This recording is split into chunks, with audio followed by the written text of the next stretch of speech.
So I've been spending some time with the Oriveti Blackbird IEMs, and I have to say they are definitely a very fun sounding set of IEMs. Now they do have a few nuances that I don't think is for everybody, of course, but overall it's actually a set that I sat down with recently, like just today before doing this video, just to sort of finalize my notes. And I found myself just stretching that session out because I just wanted to keep listening to music, which is, of course, a very good sign for these. Thank you to the folk at Headphone Zone for providing me with this demo unit. All thoughts and opinions are my own, as always. So let's jump straight into the build of these. Well, the unboxing experience is not as, posh as the OD200, of course. I did really like that experience, but this is, of course, a much more affordable set of IEMs, but you get everything you need in the box. You will get the IEMs, of course, with one side having the Oriveti logo and the other side having the Headphone Zone logo. And I sometimes do confuse the two because they are kind of similar looking until you really do spend a little time observing them in more detail. And then, of course, you do get the cable as well, which is a very neatly done cable. And I like that it's got a smooth finish. It is not a fabric finish. So when I do turn my head and this cable rubs along the collar of my shirt, it doesn't carry over sounds of that friction. So it's nice that they've chosen this sort of smooth finish on the cable. You also do get 6 different sets of ear tips. So one does have a slightly wider bore and the other has a tighter bore. These do contribute towards slight differences in their overall sound. So it's nice that they've provided these, one for the best seal and 2 is, of course, for slightly altered sound. And of course, you also do get a beautiful little carry pouch. In fact, this is a perfect sized pouch. I have checked out some pouches that have come with IEMs that are too small, that can't even hold a separate DAC amp, but the fact that this has this much depth in it means you have enough space to put your IEMs, cable and a portable dongle DAC as well. So this is completely welcome when it comes to portability and IEMs. Comfort-wise, the shape of the IEMs does take on that of the OD200, and this definitely does sit very comfortably in my ear. I have not faced any discomfort despite listening to this for prolonged periods of time, in fact a few hours at a stretch. This kind of design with this little bulge at the rear section of the IEM, I have always thought would be uncomfortable, but like with the OD200, this is a very comfortable set of IEMs to wear. The only thing I'd say that I don't like about this is maybe for me it might be a little too light. I would have preferred if this was a little bit weightier, a little bit more weight to hold down in my ear. Not that it falls out, it's just that I like that sense of security when wearing a set of IEMs. A little more weight is always a slightly more secure feeling, of course. The ear tips remain comfortable. They are some sort of soft silicone, so I have not had discomfort with this as well. And I like the loop around the IEMs also does sit taut enough around the back of my ear, so I have no complaints when it comes to its overall comfort. The cable that is provided does terminate to a 0.78 mm connector where it connects to the IEMs, of course, and it does have a positive negative marking, which is nice to see.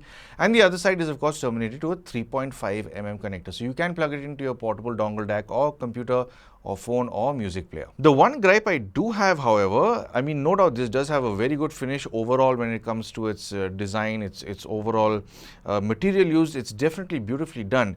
But when I decided to swap between the ear tips and see the overall finish and try and use different ear tips, I did find that this little mesh over here that protects the inside mechanics of the IEM seems like it's not been put very well. It seems like it's a little bit loose, and if you pick at it, it might even fall off. So I do wish that they spent a little more effort and time putting this together with a little more precision or slightly better glue so that it held a little tighter. I mean, after all, you are spending your own hard-earned money on this, so you do deserve to get the best quality that is possible in this price range. When it comes to its sound, this does come with a hybrid setup, and by hybrid I mean it comes with a dynamic driver, which I think all of us have come to love, and it comes with another 2 BA drivers as well. So I do presume that these are catering to the high frequencies and mid frequencies, with the dynamic driver handling the lower frequencies. Now this is a big welcome, especially for people who like a more aggressive bass or just a heavier kick in that overall lower frequency response for heavier music. Now these are very easy to drive with a 16 ohm resistance. This I found to be very easy to drive, but then again I have been using a very high powered portable dongle DAC. I am using the Rose's Elsa RZ550 currently, and I mean, I love that it's got as much headroom as it does, and it's done a very good job with these IEMs. So much so, I find myself not going beyond 25% really from my phone. There's no real need to crank it up too much, unless of course you really do want to, you know, listen to louder music. So I'd say it's safe to go to about maybe 35% with this specific DAC because this is definitely very powerful. But of course, if you are somebody who likes to listen to higher volumes, please limit your time because you will damage your ears in the long run if you listen to sounds above 85 decibels for prolonged periods of time. So keep that in mind if you want to stick to this hobby long term, of course. And then when it comes to its frequency response, this does have a terrific extension because it has a response of 5 Hertz all the way up to 20,000 Hertz. So it definitely can, I mean, go well beyond where we can hear, and I have to say it does a very good job in that lower frequency place as well. But anyway, when it does come to its overall staging, I'd say when it comes to staging, it's kind of similar to a lot of stuff in this price range. It does have a good horizontal staging, great left and right separation, dead center phantom channel as is expected, but it does have a little bit of vertical stage, which is pretty cool. Now there are a few venting ports on the enclosure, so on the housing you can see them. I think one is near the 0.78 connector and one is further inside, so it does let it breathe, and this does help IEMs with staging as well. So I mean, it is wide enough. It does come from a little further out of your ear. Now all of this also depends on the kind of recording you're listening to as well. It is a fun listen, no doubt, for staging as well. It may not be the widest I've heard, but I mean it's wide enough. It is fun. And then moving on to its overall detail recovery and imaging, it does a pretty good job over here. I won't say it's the sharpest sounding over here, but also I think in part because of how it's been tuned. But I like that it's not too sharp. I like that it's not, you know, overly critical of, you know, various frequencies or, you know, certain things. Now, it's not that it's lacking in detail. It's very good in detail, but where they've done something different is, I think, in its overall higher frequencies. Now, there are a lot of brands that tend to really boost high frequencies to give you that illusion of better detail and clarity. These guys here, Oriveti, has not done that with this set of IEMs, and I really like that they've not, because it stays away from being too aggressive, and because of that, in that range, it's not trying to impress you when it comes to its overall detail. But if you do listen to a lot of detail and nuance, it does recover very well, of course, depending on the kind of recording you're listening to. If you do throw compressed stuff at this, it does all right. It's not too bad, but it does prefer higher resolution audio, better recordings, better mixes, of course. When it does come to its timbre, I've not found this to be the truest sounding set of IEMs out there. Then again, at this price range, I don't think it's fair to even, you know, talk about realism on a front where you can talk about much more expensive IEMs and headphones. But I mean, it's fine. I mean, you can place things very easily. You can tell what things are when it comes to its overall naturality. It does a good enough job to appreciate the instrument or the vocal range that you are listening to, of course. So I mean, it's fine. It's definitely not going to compete with IEMs in the 10,000, 20,000 price range, but that's a big reason why it also sits in this price range. Moving on to its high frequencies. Well, when it comes to its high frequencies in particular, there is a little bit of a richness and accentuation in a specific high frequency range that usually bugs me a little bit, and that happens to be when I lock my phone. There's a locking sound that happens on Samsung phones, and that sound in particular really does cut through. It really just, you know, it sort of pierces a little bit. Not as bad as some IEMs that I've heard in the past, but this does get to being a little aggressive there, but only with the locking tone. The minute you start playing any music, that range is not accentuated as much, because I suppose things don't really exist there as much when it comes to natural instruments, or even if you talk about EDM and so on.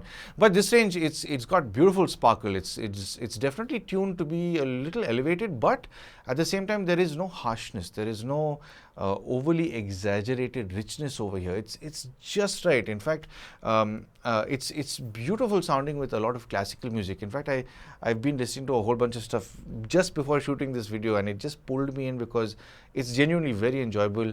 even in the high frequency range. So if you're somebody who's worried about ear fatigue with high frequencies, I don't think this is going to bother you, even if you're sensitive to that range. Moving on to its mid frequencies, well, here is definitely where there is a recess. I think the guys at Headphone Zone worked closely with the guys at Oriveti with this specific product, and I think they were targeting a V-shaped signature. So it definitely has that dip in the mid-range, and a big reason why I like that they've focused on the dip in the mid-range is because I've heard so many IEMs over the last many months that get close to or are definitely very sibilant, and because of how they've tuned this stays miles away from being sibilant. So I normally refer to one track of Adele's, and there's always the P's, T's, and S's, the plosives, the sibilants always cuts through with that, but this stays clear from it. I was very surprised, in fact. Part of me thought I wasn't wearing it correctly, did my readjustment, changed my tips, but it just stays away from that, unless of course you are listening to a track that is definitely recorded terrifically badly and has accentuated that range in a mix. Only then will sibilants cut through, but by itself it does not carry on that specific frequency.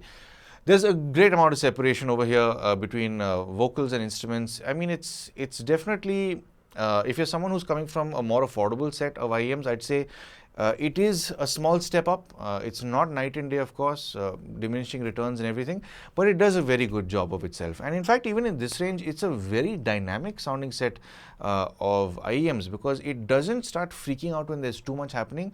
I've thrown some very busy tracks at this, even with a lot of data passing through high-res stuff, and it just doesn't, it never goes weak in the knees. It's always, quite confident, terrifically dynamic over there. So moving on to the lower frequency. Now, lower frequencies is where I think a lot of people will like this, especially if you're in the IEM world and you want heavy bass.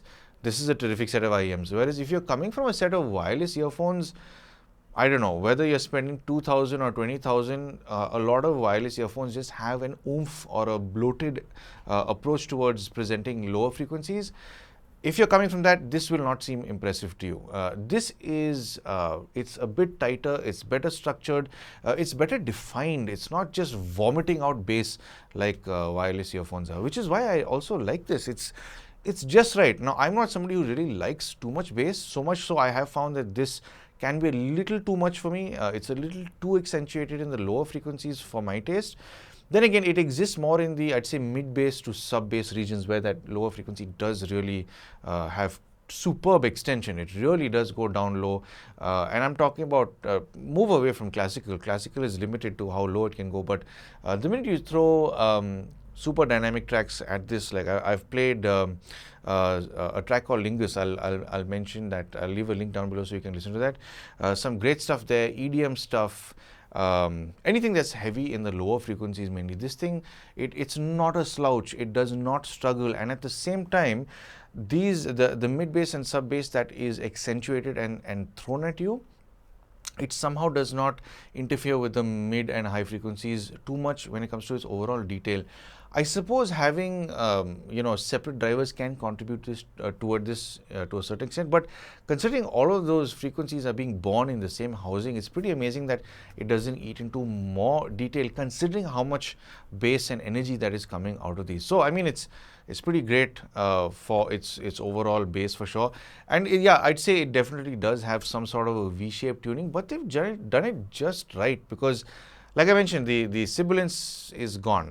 The vocals, despite being V-shaped, there's a good amount of roundedness to the lower range of vocal tracks. So even if you're talking about male and female vocals, it's fine. It's not that it's tinny. It doesn't sound tinny at any point while you are listening to your music, of course. And one thing I really do like about it, I must say, is the fact that they've used BA drivers. I have yet to come across a set of BA drivers that are sibilant. I've not really heard a set of BA drivers that cut through like a dynamic driver does. BAs are softer, they're more supple, they're somehow much softer in their overall delivery toward you. They are not trying to slit your eardrums open, which is a very nice approach. And I think that's a big reason why I do like how this handles its highs and mids as well.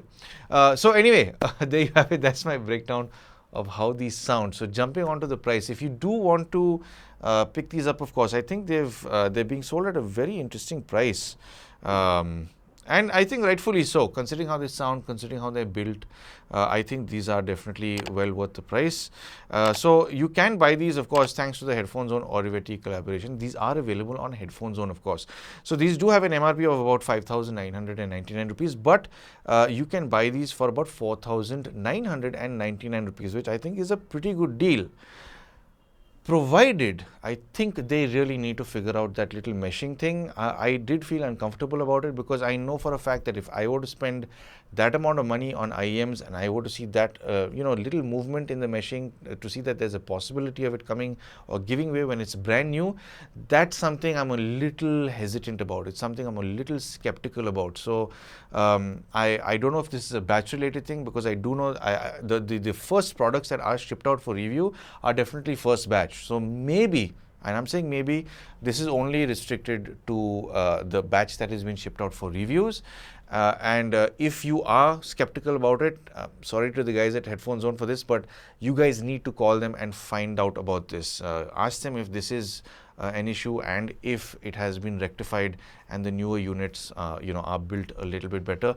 It is your right to do so. It is your hard-earned money, of course. So anyway, there you have it. That's my quick review on the Headphone Zone Oriveti Blackbird. It's a terrific little set of IEMs. I have enjoyed listening to it, of course. It's good fun. V-shape is always fun to listen to, of course. But I do hope that will help you make some sort of purchase decision and understood these IEMs a little bit better. If you would like to support the channel, I'm sure you know exactly how to. But of course, thank you for tuning in for some sound advice.